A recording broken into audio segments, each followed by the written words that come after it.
Good day to you, ladies and gentlemen, and welcome to another Bad Taste review. My name is the Hyperson55 and I'm glad that you decided to join me once again for a review in this series, and today we're going to be talking about Into the Storm, a disaster film from the year 2014.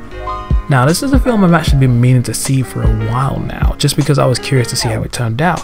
I think I saw the first trailer for this in front of Guardians of the Galaxy. I've had it on my watch list for a while now, so I was like, you know what, let me just give it a watch and see how it, turns out. Just say it wasn't worth the wait. Let's just get into it. So the plot of the film involved the town of Silverton that in one day gets attacked by several tornadoes that eventually descend upon the town at various points, causing unprecedented levels of destruction. And in the midst of this chaos, we follow several different groups as they try to navigate through this madness. And that is the plot of the film without going into the area of spoilers. Now, one of the things I found that was interesting about the film was the way in which it started, in the sense that if you weren't aware of what kind of film this was beforehand, if you avoided the trailers or anything like that, then the first 5 minutes would give you a pretty decent indication of what you're going to get later on. You had a group of teenagers who weren't where they're supposed to be, and there was a big old tornado coming towards them. What did you think was going to happen?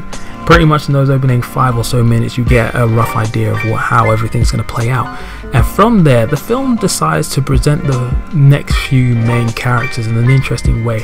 You have this sort of documentary slash found footage slash home movie kind of style that presents us to the main characters, who are a group of storm chasers who really need to catch a break because they need to find a tornado. Right? You also have these two boys that are shooting a movie for, I think, their school project or something like, and they have a strained relationship with their father.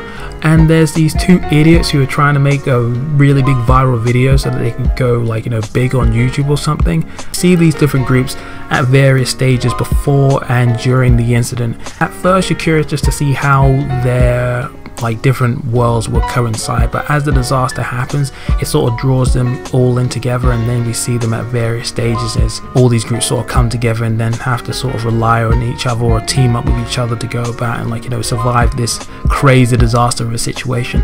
And here's the thing about the film, it's fine. It's not isn't the worst I've ever seen, but it could have been a lot better.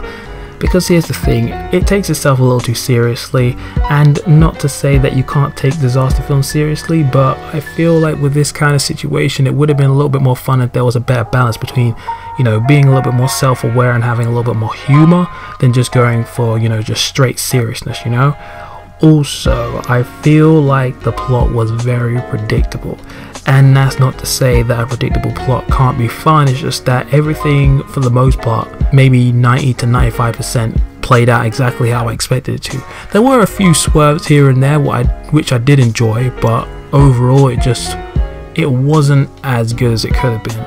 Another problem is that I didn't really care about any of the characters. That's not so much the cast's fault, because I feel like the cast did the best they could with the dialogue that they were given. It's just that, some of that dialogue is either cheesy or super plain, and most of these characters are presented in such a one-dimensional fashion, so that when they are in these dangerous situations you just don't give a monkeys, because there's not really much going on with them. Besides a few of the main cast who were pretty good, or I recognized from other properties, which meant that I gave a bit more of a crap out than the other ones. Otherwise, people tend to die in this film a few times, and I guess you're supposed to care, but you don't, because there's no depth to them. There's not really much given to them, so when they die you're just like, okay, well, bye. Of the cast that I wanted to mention, I do want to say that Richard Armitage, who you may know as one of the main characters from the Hobbit movies, he was pretty decent in his role. It was also good to see Sarah Wayne Callies in the film as one of the meteorologists who was part of the storm chasers. You may know her from The Walking Dead and Prison Break, and she was pretty good in the film as well. Matt Walsh as the leader of the storm chasers, he was a bit of a to be honest, but over the course of the film you sort of start to give a monkey about him as the film progresses. I like Max Deacon and Nathan Kress. They were two brothers who were working on that school project, and they were pretty good. And Alicia Denham Carey, she was pretty decent as well. But overall, the cast, they were decent. It's just that their characters were just a bit meh. And finally, that presentation. Visually, the film is good though inconsistent. It's great to see these crazy massive tornadoes. The sense of scale is pretty good, and seeing some of these chaotic tornadoes just rip through buildings, smash a whole load of stuff up. And that one scene from the trailer, which I think was in the trailer, with the fire getting absorbed into the tornado, that was pretty cool. It's not quite as cool as Fire Twister, but what is? If you haven't seen Fire Twister, go watch that film. It's bloody hilarious. But yeah, sometimes the visual effects kind of look a little bit more video gamey and fake, and they work for a video game, but for a film that's supposed to be working in live action, it kind of looks a bit pants. And the film score from Brian Tyler, I like Brian Tyler, but his music felt, you know, it just didn't match with the action on screen. It felt like it was a little too epic for this film and belonged in another one's. Overall, Into the Storm is fine. I know there's some people that kind of like the film, but I feel like it's just very plain, very generic.